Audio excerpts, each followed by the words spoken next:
Oh, goody. All right, what's going on, everybody? Zombies here again, and today we're back with another Marvel Snap video. So today we're taking a look at the grand reopening of Deadpool's Diner, dropping later this week. It has been quite some time since we've had Deadpool's Diner in Marvel Snap. The last time Diner came about, it was called Diner 2.0, and a lot of people were hoping that there would be some changes based on the pretty negative feedback around the initial release of Deadpool's Diner with the things people didn't like about it. And Diner 2.0 was anything but, and really didn't change much at all, which led to Deadpool's Diner being on a bit of a hiatus and being taken over by High Voltage and some of the other new limited time game modes we've gotten in the past.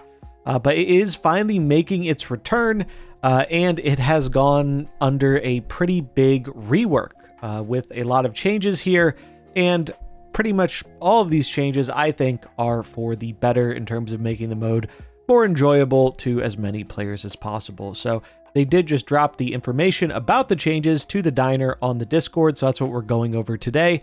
And again, it'll be launching on September 18th and running through the 25th. They've decided to take the pressure off so you can focus on the fun.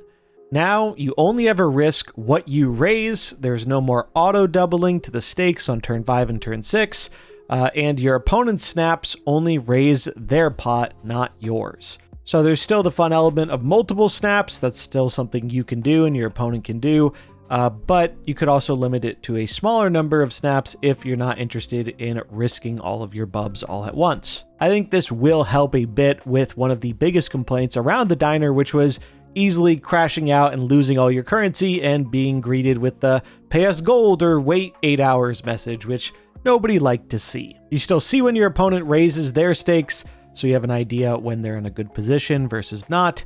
And they've also significantly lowered the amount of tables. This is something I think they should have done from the start. I don't know why they had like 12 different things to queue into, and there were some pain points there with some of the gaps between the tables being very large, so it was kind of awkward. You had too many bubs for like some of the lower tables, but not enough to play at the higher tables without losing it all very quickly.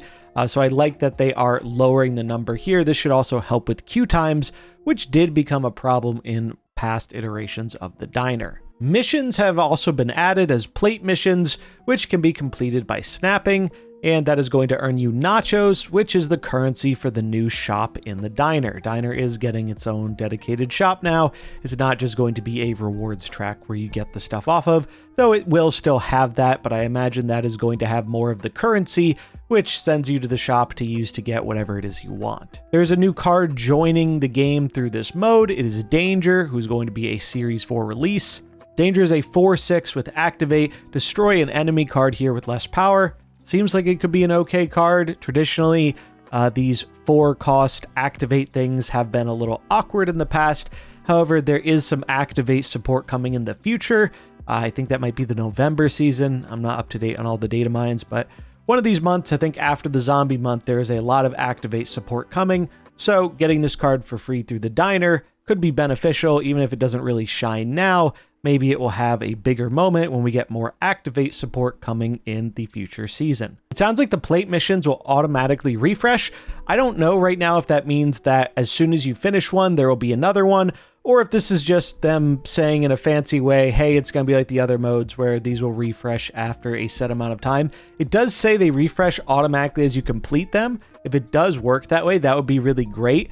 I think one of the bigger critiques around some of these modes, particularly High Voltage, is it can be a little bit annoying to be on Second Dinner's time schedule of, hey, we want you to log in every 8 hours to do this thing. And if your time schedule doesn't work with that, if you'd rather just play like in 1 or 2 big sessions when you have time, rather than in these smaller sessions every day, that would probably be a pretty big win to have them refresh automatically so you can complete them on your own time frame rather than the one they set for you.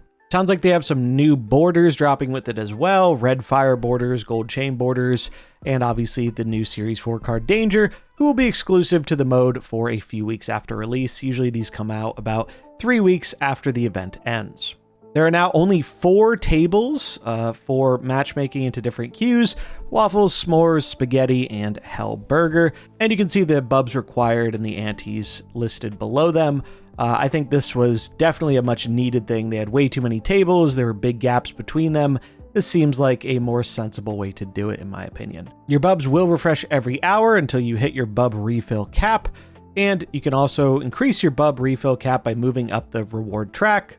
Nothing new about this. The level 1 cap is 2k, then 5k, 10k, 30k, 60k, and you can see the bubs per hour below them.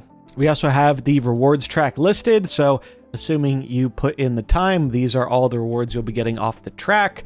I won't read through the whole list here, I'll let you do that, but they have some of these new borders they mentioned, some credits, nachos for the shop, stuff like that, and it looks like they do have a bigger stretch reward. I don't know how easy or hard this will be to get. I assume it is like the Cassandra Nova was with the variant in original Deadpool's Diner, where you can get a special Deadpool variant for 1 million bubs. And then we have the event shop, so you can see the things you can get with your nachos.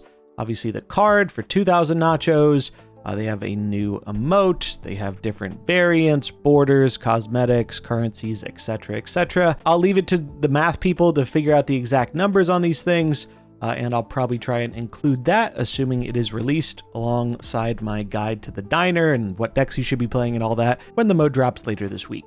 But overall, as someone who was really not a fan of Deadpool's Diner in past iterations, I think this looks like it could be the best one yet. And I think it will help a lot with easing some of the pain points for players that have been felt in the past. That's my hope anyway. We'll see soon enough if it actually plays out that way. And personally, even with all these changes, I don't think it's going to become my favorite mode or anything, just because the unique element of it isn't super interesting to me, because it's so focused around the snap mechanic. And I prefer stuff that really changes the gameplay more rather than the snap mechanic. Like the more recent mode we just had with the Grand Arena. I thought that was great, and I hope we get more of that soon, themed around the different seasons they do. But I am happy that if Deadpool's Diner is coming back, it is not just being ran out again like prior iterations, and they're actually trying to make changes to make it a better experience, because I think it really was, maybe with High Voltage Overdrive aside because of the Kid Omega stuff, I think Diner really was the worst and least fun mode in my opinion. So I'm interested to see how it feels with these changes that look pretty decent on the surface. But that's going to wrap it up for this video. Let me know what you think about Deadpool's Diner, the changes, the card, all that kind of stuff. And as usual, I'll be putting up a guide on the release of the Diner if you're looking for an idea of what decks to play, and hopefully give you an idea of how much play you actually need to do in order to get this new Series 4 card. That's going to wrap it up for this one, though. I hope you enjoyed it. If you did, remember to like and subscribe, and I'll catch you in the next one. Peace.